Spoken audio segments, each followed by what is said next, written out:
Muy bien, momento de recibir a esta entrevistada. Aquí en la mesa de 8 a.m. está Claudia Romero, presidenta designada del INAU, porque no asumió todavía, ¿no? Todavía no. Está la venia, pero no la asunción.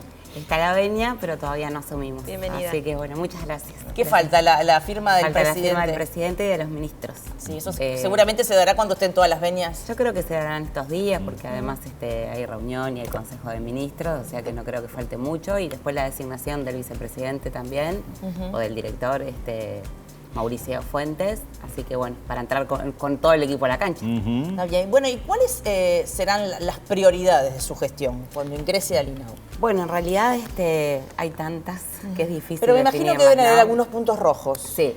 Nosotros siempre decimos que en esto de estar construyendo un plan quinquenal, más allá de lo que estuvimos elaborando previo a la designación de ocupar estos cargos de autoridades dentro del INAU, hay una situación emergente con los niños, niñas y adolescentes del Uruguay. A nadie se le escapa la pobreza multidimensional y lo que alcanza este índice a los niños, ¿no? Que son en general los más afectados.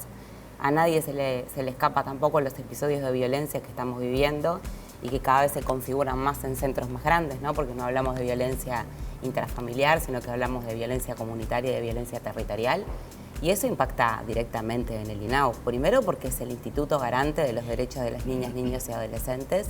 Y segundo, porque cuando las situaciones apremian o cuando ya no es posible que esos niños, niñas y adolescentes se vinculen o convivan con sus familias de origen, uno tiene determinadas estrategias. ¿Hay un aumento de ingresos? Hay un aumento de ingresos. A mí, una salvedad que me parece como importante es que uno visibiliza siempre el INAU con los hogares de atención de 24 horas. Y el INAU es mucho más que eso. Sin duda. Sí.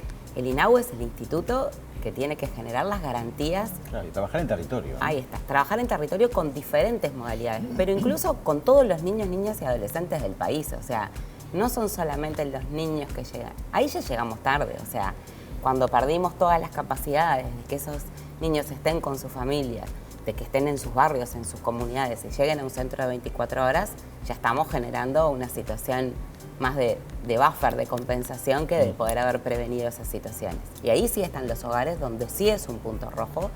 Es un punto rojo porque no queremos a niños internados, porque hay una frase que más allá que se repita tiene, si uno lo analiza en su contenido, una profundidad, que la mejor internación es la que no se produce.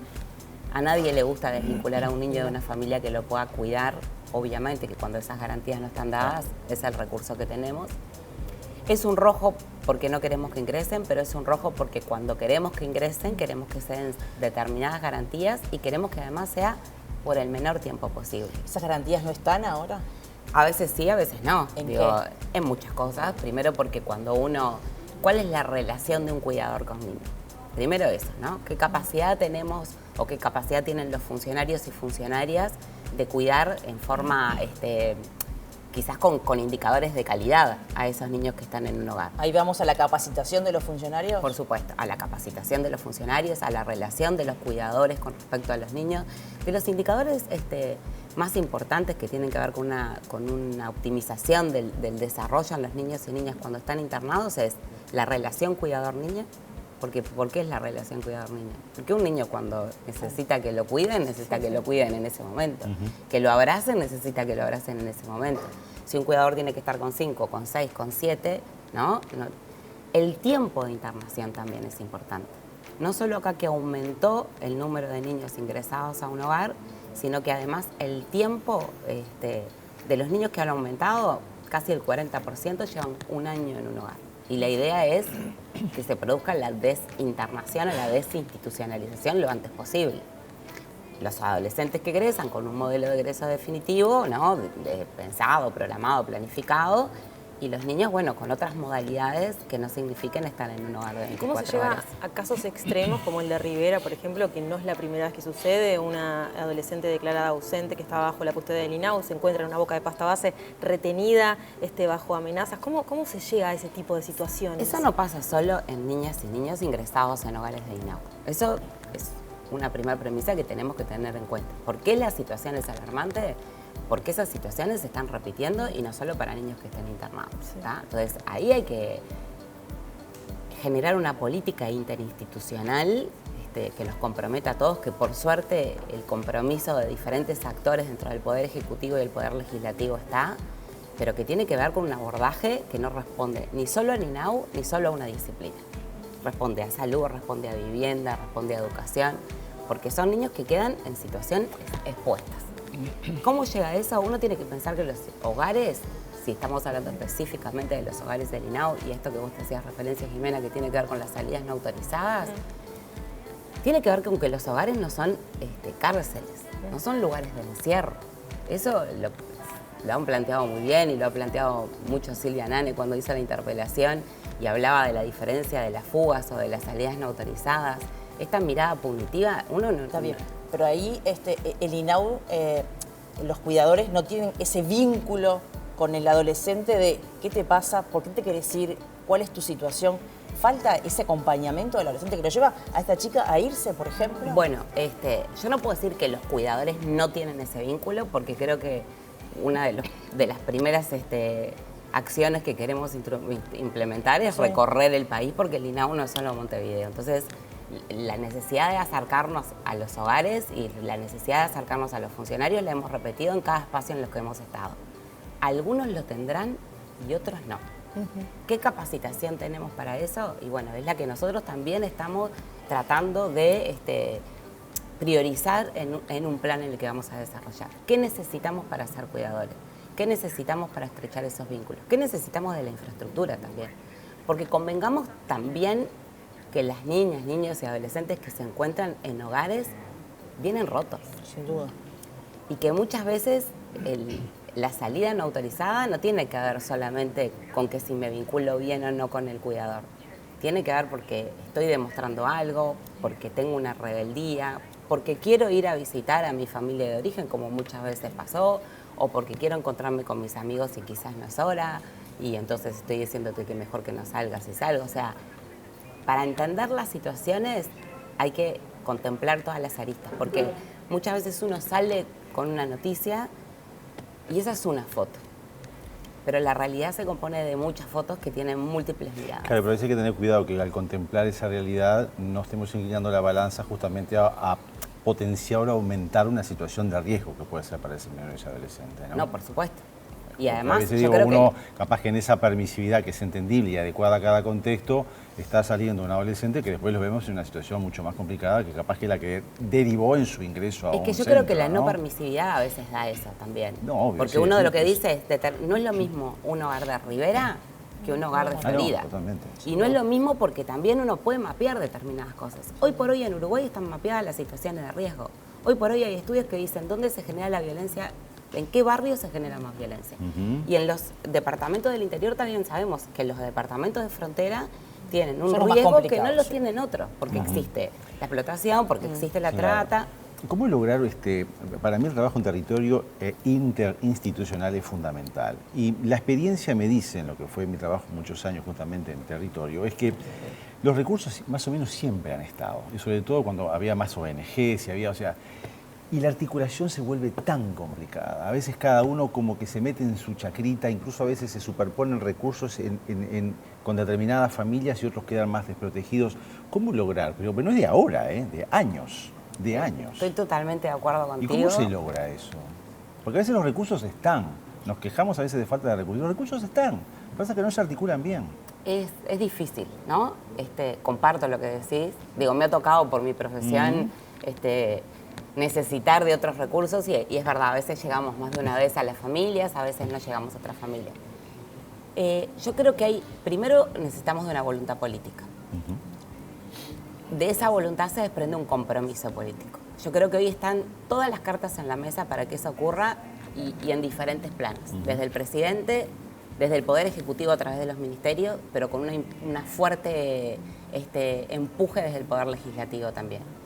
Tenemos una ley, la ley Gapia, que está por entrar en proceso de reglamentación, que justamente dentro de su propósito es esto, ¿no? Cómo generar ese paraguas de herramientas interinstitucionales y cómo generar que esas herramientas se operativicen. Y yo creo que ahí vamos, o sea, nosotros necesitamos generar una caja de herramientas, saber qué tenemos, pero saber qué tenemos también en lo operativo, o sea, Cuando nosotros hablamos de una situación así y cuando nosotros ponemos la lupa en esto de la pobreza multidimensional, donde no se define la pobreza solo en términos económicos, sino que necesitamos un acompañamiento, sino que necesitamos reforzar la educación, sino que necesitamos un empleo formal y que dé garantía, pero que también precisamos una vivienda, ¿tá? Y que necesitamos subsidios para la vivienda o para el transporte. Cuando hay voluntades, si esa caja de herramientas se puede generar, yo creo que hay que listarla y pautar la medida, ¿tá? Y en ese trabajo es en el que estamos. O sea, claro, en son una todas ley... son todas cosas iguales a mediano o largo plazo. Eso no se corrige de Bueno, manera... no se corrige en el ya, no, digamos, ¿no? Yo creo que por eso es tan importante cuando uno estructura un plan, generar metas, primero ordenadas. posibles, ¿tá? Porque también es un compromiso, no decir... Creíbles, realizables. Creíbles, posibles exacto. y medibles. Claro, medibles. ¿Una ¿no? declaratoria de emergencia en la infancia no aceleraría o ayudaría a estos procesos que se ha planteado, ¿no? en el sistema político? Yo creo que también? que sí ayudaría. Si vos me preguntás si la situación de las niñas y adolescentes es una emergencia hoy, digo que sí. ¿Pero se plantea este tema? Nosotros lo estamos discutiendo. Hay que ver y atender otras necesidades ¿Qué también. implicaría? Y lo que implica. Y los recursos. Y lo que implica. Porque estamos con el tema de los recursos, Sí, ¿no? y lo que implica. Económicos, presupuestarios. Porque situaciones de emergencia hay en muchos lados. Y déficit presupuestales también tenemos muchos. Basta escuchar las autoridades de ACE también, ¿no? Con el déficit Y en presupuestal. En seguridad. Tú hablabas del Poder Ejecutivo, obviamente todo lo que está alineado, el legislativo. Nos metemos poco a veces con el Poder Judicial porque como que parece que el Poder Judicial es intocable y hay que respetar obviamente la independencia de poderes. Pero la experiencia también me dice que a veces sacamos a niños de esas familias rojas que tú mismo calificaste, obviamente para ir a un centro de cuidados y después siempre la prioridad es que vuelva a su contexto familiar. Y terminan muchas veces con la abuela que vive atrás, al fondo, o la tía, o a la vuelta de la manzana, de donde fue extraído el niño porque justamente estaba en una situación de vulnerabilidad extrema. Eso define la justicia. ¿Y qué Bueno, pasa? yo creo ¿Qué que- pasa ahí? Porque se ve con frecuencia eso. Bueno, yo creo que el trabajo con la justicia hay que hacerlo y tiene que estar muy cercano. O sea, es impensable nosotros, si nos paramos desde esta modalidad de vinculación del INAU, no trabajar si no es en conjunto con la justicia. A mí me gustaría mirarlo desde el lado de los derechos, ¿no? Los niños, las niñas y los adolescentes tienen derecho a vivir en familia. No, eso Siempre es la imposible. prioridad va a ser vivir en su familia. Pero... Cuando no es posible, el segundo círculo es algún referente familiar, ¿no? Uno encontrar algún referente que lo pueda cuidar y bueno, ir extendiendo esos círculos y cuando uno no pueda, lamentablemente ingresar en un hogar. Ahí es muy difícil. ¿Pero estás de acuerdo que esto pasa? Ah, sí, estoy de Wow. acuerdo, pero estoy de acuerdo también en que es muy difícil la línea, ¿no? Porque ahí estamos pensando también desde nuestra cabeza de adultez, pero estamos obviando también una voz que es la de ese gurí, que muchas veces dice que quiere estar con su abuela, o muchas veces quiere estar con su madre o con su padre. Capaz que hay que estar más presente con esa familia. Yo por creo que lo que hay que ejemplo. hacer es Seguimiento. trabajar, porque Apuntalarla, claro. hay modelos Ese de eso. O sea, no es desvincularlo, no es institucionalizarlo, no es tampoco dar herramientas y que la familia se arregle, sino es acompañar desde la cercanía y enseñar a cuidar también. Porque cuando nosotros no fuimos cuidados, a veces no sabemos cómo se cuida. En la anterior administración hubo récord de adopciones. Sí. Esto se da por la LUC. ¿Cómo va a ser el trabajo de ahora en más? ¿Va a seguir la misma línea?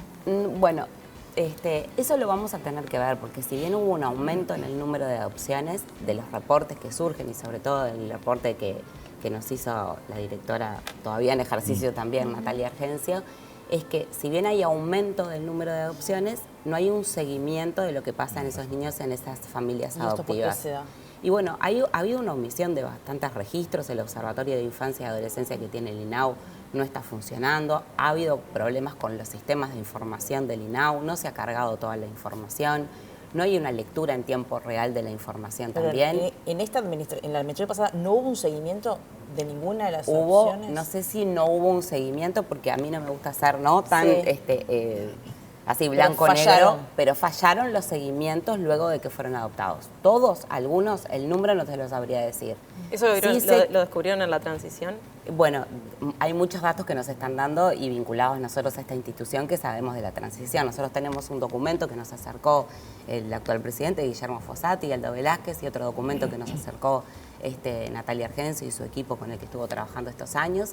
Hay algunas contradicciones en términos de información, hay algunas miradas puestas en algunas cuestiones que nosotros vamos a tener que abordar inmediatamente cuando llegue. Uno es el sistema de información, ¿no? El sistema de información que nos permite a nosotros además alertarnos, generar, ¿no?, la visión en los trayectos de vida de niñas, niños y adolescentes y poder actuar rápidamente. Obviamente que la educación es fundamental, ¿no? Y lamentablemente es un derecho de muchos niños y adolescentes que a veces no es contemplado por distintas razones. A veces porque capaz que su situación económica, bueno, no lo habilita, y otras veces es porque realmente ya hay un back de atrás, un antecedente en el cual la familia no le interesa. Convengamos que es así, que vayan a estudiar. Se empezó un poco a discutir el tema de si asignación familiar sí o no, como una forma de condicionar a aquellas familias que no llevaban a sus chicos a estudiar. Se generó ahora un poco la discusión. Está demostrado que cuando se quitaba volvían todos al centro educativo. ¿Qué opinión tenés al respecto? No. Un dinero que es poco y que obviamente no ayuda, pero también la familia puede necesitarlo más allá de que lo lleve a estudiar o no. Pero ¿cómo se está en eso? ¿Qué pensás? Primero pienso, ¿transferencia sí o no? Sí. Rotundamente sí. Se necesita. Se necesita. Ah. Hay que saber usarlas y hay que a veces Enseñar enseñar a a usarlas. usarlas. Esa es la primera cosa. Transferencia con condicionalidad. Hay estudios, de hecho hay un estudio de Andrea Vigorito que lo presentó en algunas de los conversatorios que hemos tenido y participado en Plataforma Infancia y Adolescencia con la organización civil, que dice que cuando se establecen las condicionalidades, los primeros que pierden son las familias con mayor vulnerabilidad.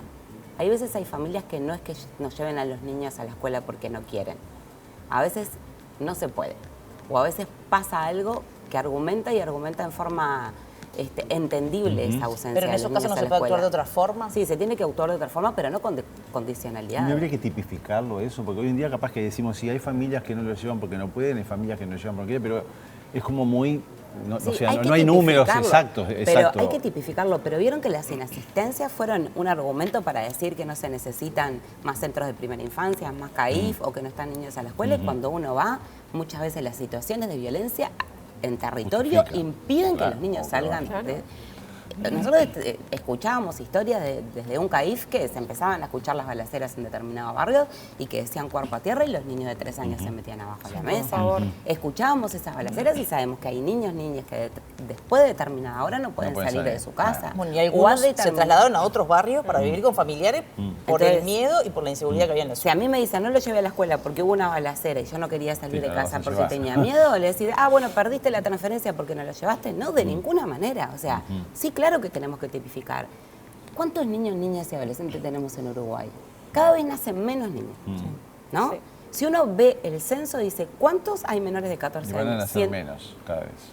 ¿Cómo no se nos puede escapar uno?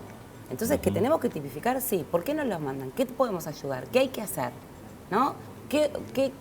¿Qué modalidades de cuidado podemos Entonces habría ofrecer que a esa hacer familia? digamos, un diagnóstico todavía de situación más exacto. Yo creo que hay un diagnóstico Sí. y que hay información. El tema es cómo macheamos la información de los diferentes sistemas y de los diferentes lugares, cómo con esos indicadores generamos una trama y cómo hacemos que un seguimiento por caso, no con cifras, ¿no?